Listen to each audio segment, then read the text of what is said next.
I won. I had a runny nose. It was good. Maybe a little bit of hypothermia, but...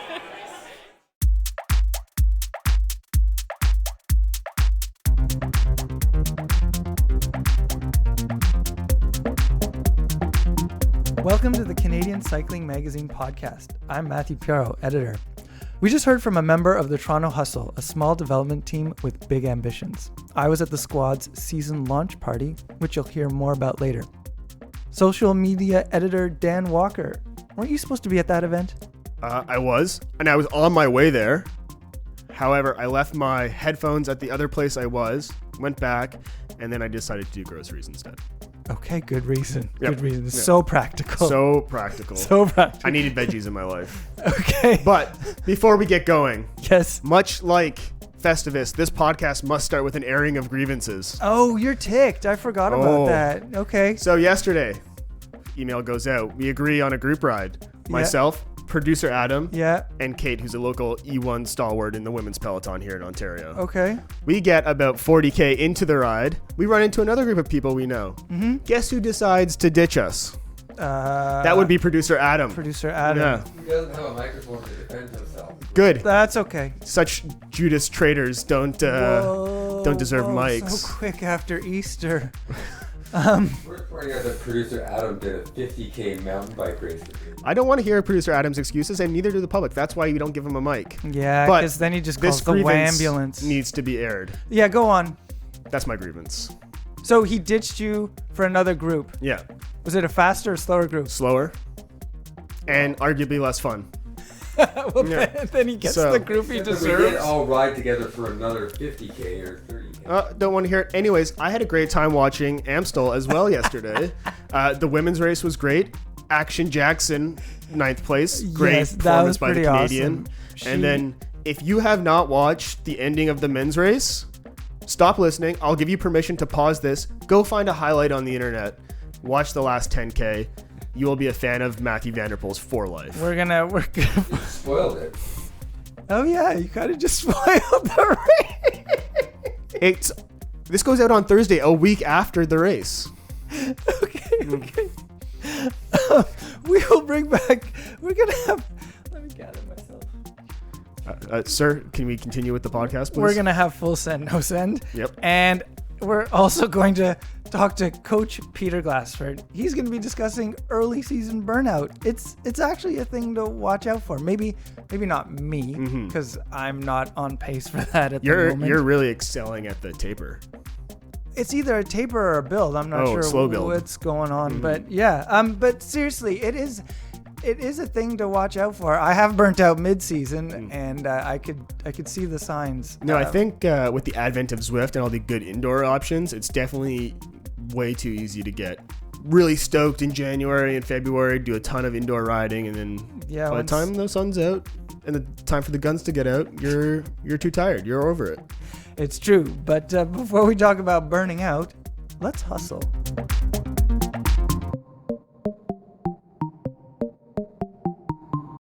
The Toronto Hustle is a little team in the big smoke. It also has some pretty big ambitions. Sure, like any team, its members want to win races, but its goals go beyond watts and finish lines. Activism, the kind that focuses on making a city a safer place to ride on a bike, is something team members are engaged in. In 2018, they ran Learn to Ride events, free tune-ups, and even helped newcomers to Canada get oriented in their new home. They have Toronto in their name, and they're involved in their community, even the riders who actually live outside Ontario's capital.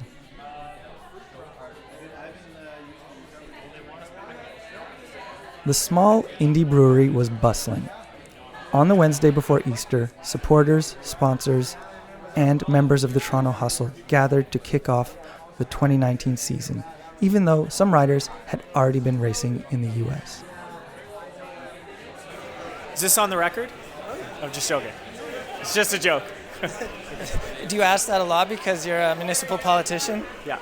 Do you have to say stuff like, this is not for attribution? Yeah, things like that, yeah. Brad Bradford is the principal and founder of the Toronto Hustle. Last fall, he was elected to City Council. At the Joe Martin stage race, a UCI America Tour race in early April, he was probably the only elected official in the event. Maybe. I wouldn't be able to answer that with 100% certainty, but, definitely I was probably the only one flying in from a council meeting and then flying home early to get back to a community meeting. So, yeah, I mean, it's been interesting trying to balance training and work like we all do. But definitely the public office and that role has particular demands on your evenings and your weekends, which makes it all, pretty important to stay organized and stay on top of the schedule. Since the team was started in 2017, it has been about more than just road racing. It's also been involved with active transportation and charities. But since its inception, I've heard echoes of what it's doing in other road outfits. I'm thinking of EF Education First and even Floyd's Pro Cycling. I'd say those groups aren't as active in social causes as Toronto Hustle, but all those teams have been trying to engage with people beyond strict road races. It's just Toronto Hustle was doing it a bit earlier. I asked Bradford if other teams were stealing ideas from the Toronto Hustle. I always say I don't really care where good ideas come from. I just want to see them move forward. So, I think that people recognize there's a lot of folks in this sport with energy and enthusiasm and passion. And when you can pour that passion into something else and make a positive difference, then there's a lot of people who are going to step up and try and do that. I think that's a diplomatic answer. But to be fair, it's probably what my cheeky question deserved. Sarah Holmes is another rider who's been managing the team since the beginning. This year, she's helping to launch a new facet of the Toronto Hustle project. We always knew that we wanted to build a women's arm to Toronto Hustle. It was just a matter of when and what that would eventually look like. And through conversations with women in the cycling community and our partners, we are hearing loud and clear that women really were looking for a community to come together and go for training rides and share advice with each other, share tips, and suffer together, essentially. There are so many groups and opportunities for men to do that, and you hear about it all the time. We really want to do something for women.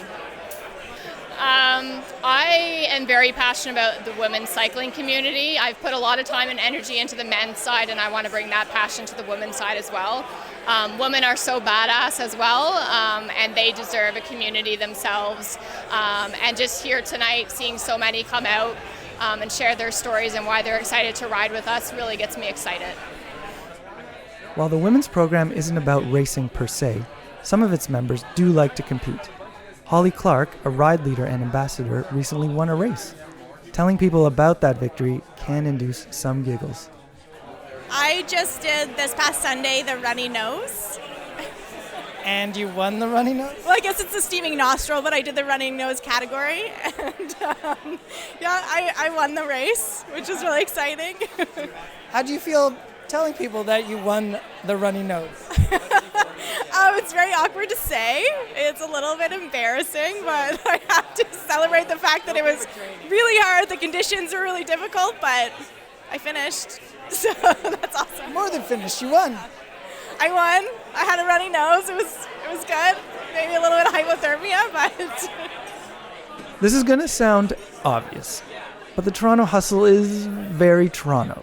You can even see it in icons on the team kit, which include Toronto City Hall and a raccoon, or Trash Panda, the city's unofficial mascot. But the team does look beyond the 416 and 647 area codes. New member Sam Tidder-Dower is from New Zealand. Returning riders Kurt Penno and Ethan Palmark are from Sanford, Manitoba and Lacombe, Alberta. Palmark, the team's general classification rider, jokes they keep him in the big smoke against his will. Well, I usually just come from the spring to summer, and then they finally let me go home after BC Super Week sort of time. I like to say like they're holding me hostage or anything, but no, it's good out here. I like coming out here. It's a nice change from Alberta, that's for sure. Although Palmark has only lived in Toronto for a short time, and only for parts of the year, He's really connected with the team's goal of improving active transportation in the city. Coming from a small town, I'm not so used to like riding in the city and everything, and so I will say it's been a bit of a shock for me at times, like dealing with traffic and stuff. And I think the activism side of the team is so important for making sure that we get bike lanes built and we have actually dedicated cycling infrastructure, and getting more people out on bikes, getting around by bike, helps push that move towards building more cycling infrastructure and making it easier to get around the city without a car, and shifting that focus from building the city around cars to building the city around walking and public transport and bicycles. As a young rider, Palmark will have the support of the team's veterans at races to help him improve and, we hope, get results. Who knows? Maybe Palmark or one of the other young riders will move up to a bigger team next year. The Toronto Hustle has graduated 2 riders to the UCI Continental ranks.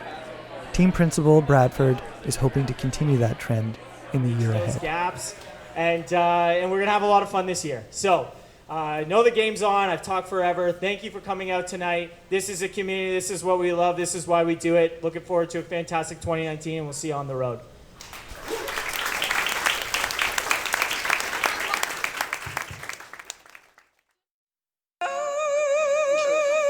We're just gonna go full gas from the beginning and the full gas.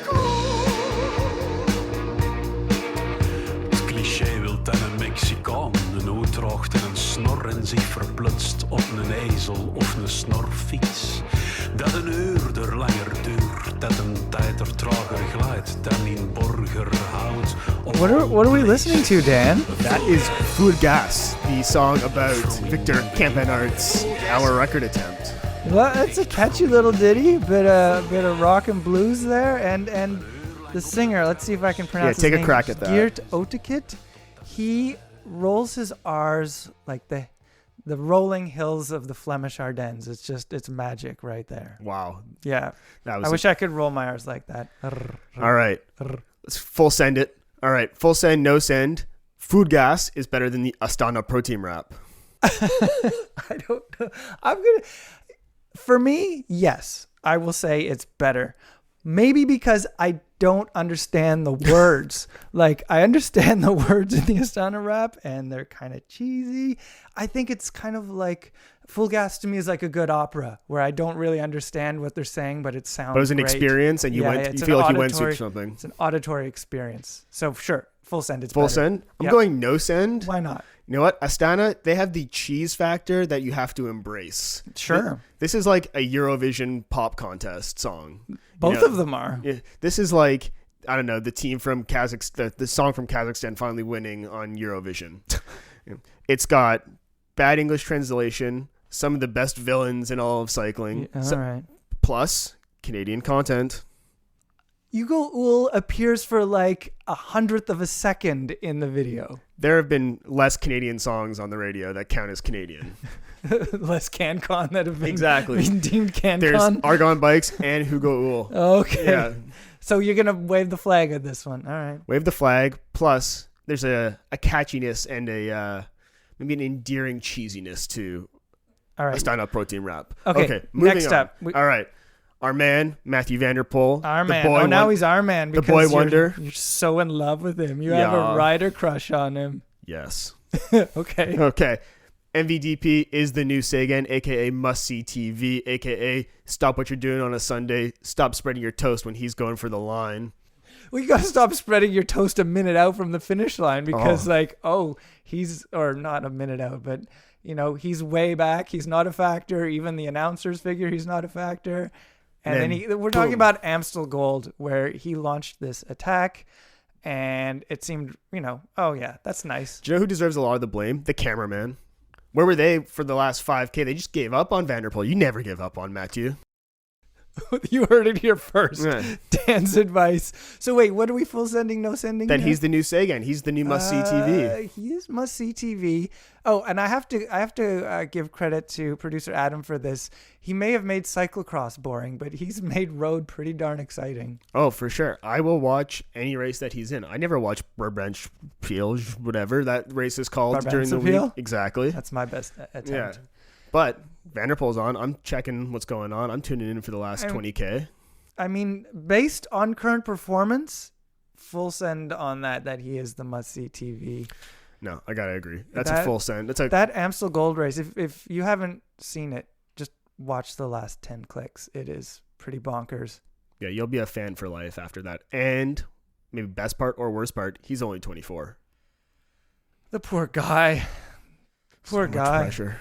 Oh yeah, and then he's just gonna go take on the cross country World Cup and then take on cross after this. So I gotta think he can't do a cross country. Like, he's not gonna beat Shooter. Okay, but he's still gonna be in the top 5. He's still gonna be qualifying for the Olympics this year. You know, like that's pretty good, I hear. Pretty good. Okay, next. Okay, next. Also from Amstel. You might have not recognized the team in Easter Bunny vomit color this week. Harsh, dude. Harsh. But that was Bulls Domans in all pink everything. So are you saying you full don't send, like... no send, worst kid of the year? My 5-year-old daughter would say full send on it. She was definitely a fan. So the Piaro household is a fan. I mean, it's pretty good. Is it any worse than EF? I hear it's dangerous to wear pink in the one-day classics because you might go missing by the side of the road, like Taylor Finney. Shots fired. Roubaix. So maybe Bulls Doma might want to rethink that. No, see, EF has the cool melted popsicle fade, like very retro tie-dye. They're going for something. This is just like bleh, all over in pink. Wow. Fashion designer Dan and his color wheel have spoken. What is that color wheel? Pepto? Wow. Whoa. Did you time that? What is that? Pepto? That's a no send, exactly. Don't drop that mic. That's a nice mic, but that is a bit of a mic drop line. Well done. All right.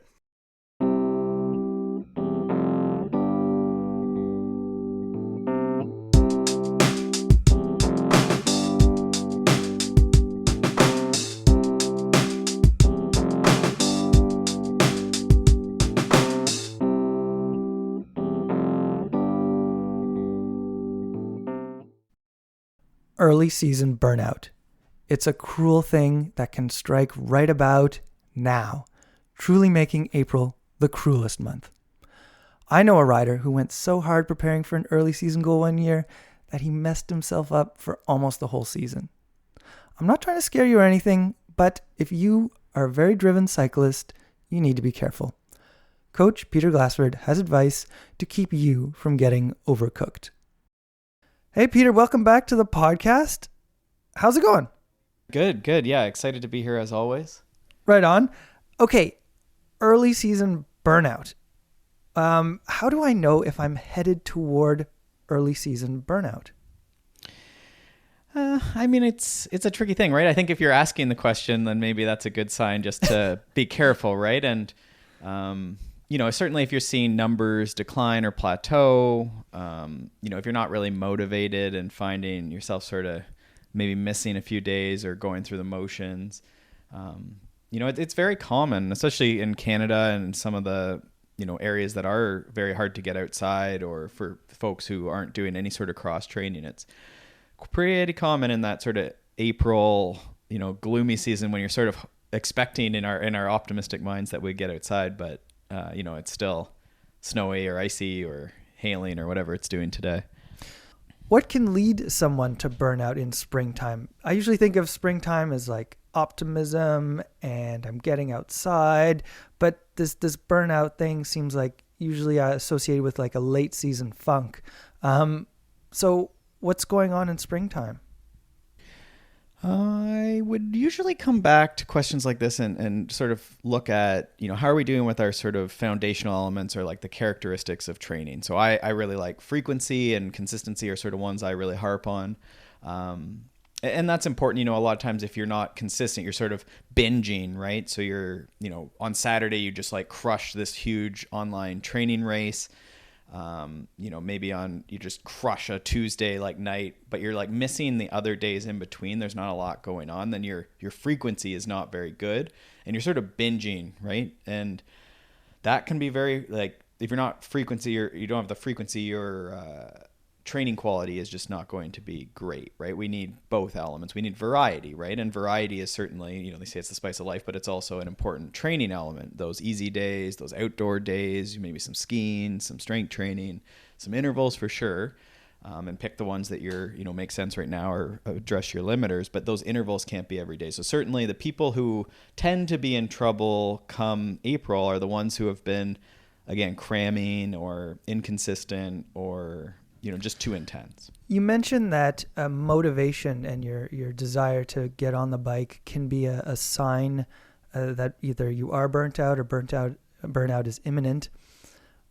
But what's the difference between that sort of, I'm kind of tired this morning, but it'll be good for you if you get out, versus this is actually my body and maybe my psychology telling me to take a break?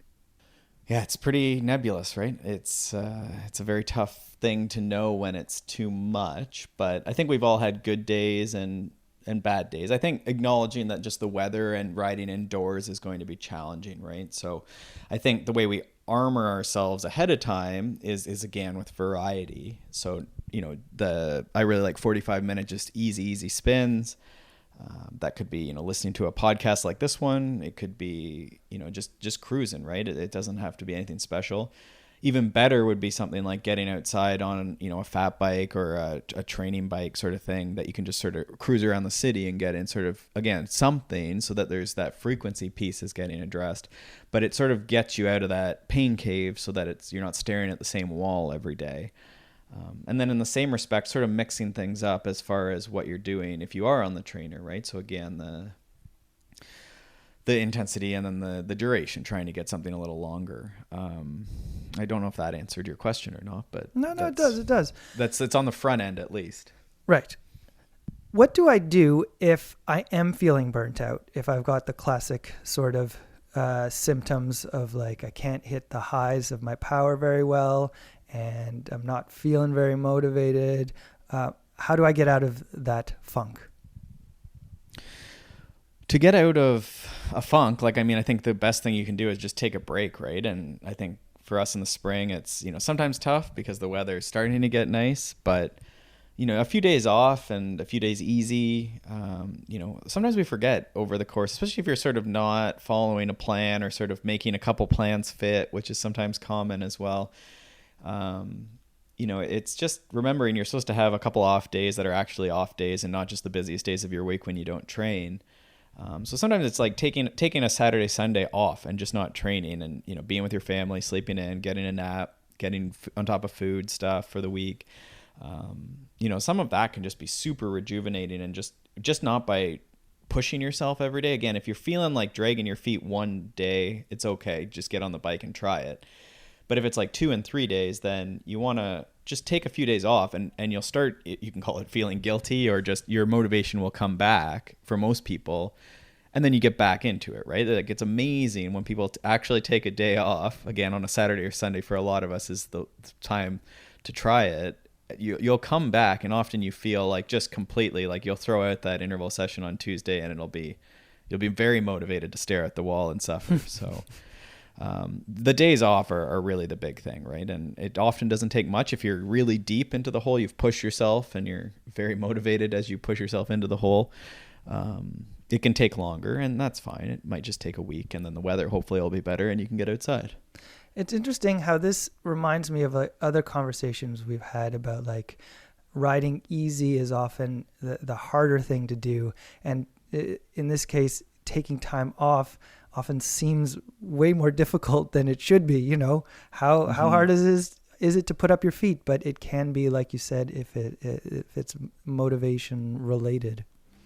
Yeah, it's a tough concept, right? Because like on the same side, like you have to work really hard, and that's the trick is, especially if you're more on the beginner, like newer cyclist side of things, it's not as relevant. Certainly you can get burnt out, but really it's just getting on your bike frequently, and the rest doesn't matter as much. But as you start considering yourself a more intermediate and certainly an advanced rider, right? Like you have to recover that motivation and that energy, and the psychology part of it is huge. I use myself as an example because I'm not invading anyone's privacy, but in the last few years, just as stuff's gotten more busy for us and we travel a fair bit, like I found rather than pushing myself, I'll often have 2 intensity days into the week, but if I can get one good one in, that's it. But like, it'll take me a few days to get feeling like I can push that hard again. And if I rush it, it just won't be hard enough, right? Like, it won't get the stimulus I need. So yeah, the psychology is almost as important, if not more important, in that recovery piece, in that burnout piece, right? I appreciate this, Peter, and I hope listeners will have a very active spring, and they will take your advice and get riding and stay motivated. Thanks, Peter. Awesome. Thanks, Matt. Peter Glassford is a professional coach and head of Smart Athlete Coaching Services. Send in your Ask a Coach questions for Peter to podcast@cyclingmagazine.ca.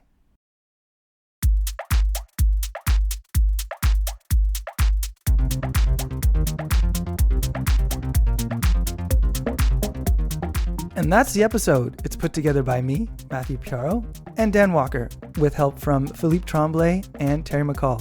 It's produced by Adam Killick. He also composed the music. Thanks to the Ontario Media Development Corporation for its support. Now, if you want more of what we're doing, check us out at cyclingmagazine.ca. You can also follow all the links to our social media there. If you want to tell somebody else about the podcast, Matthew, who are they going to tell? I got an idea. This one's for you, Dan. So if there's that guy on your group ride and he sees like another group that he wants to, would rather ride with, say, hey, num, after your other ride, why don't you subscribe to the Canadian Cycling Podcast? And while they're subscribing, they should also rate and comment, but only if it's 5 stars and only if... it's nice. Yeah. Like the opposite of ditching your friends on a group ride. Exactly. Okay, cool. Also, send us your ideas for full send, no send. You can send them to podcast@cyclingmagazine.ca. Also, you can send in questions for Peter Glassford for the Ask a Coach segment. Same email, podcast@cyclingmagazine.ca. Talk to y'all later.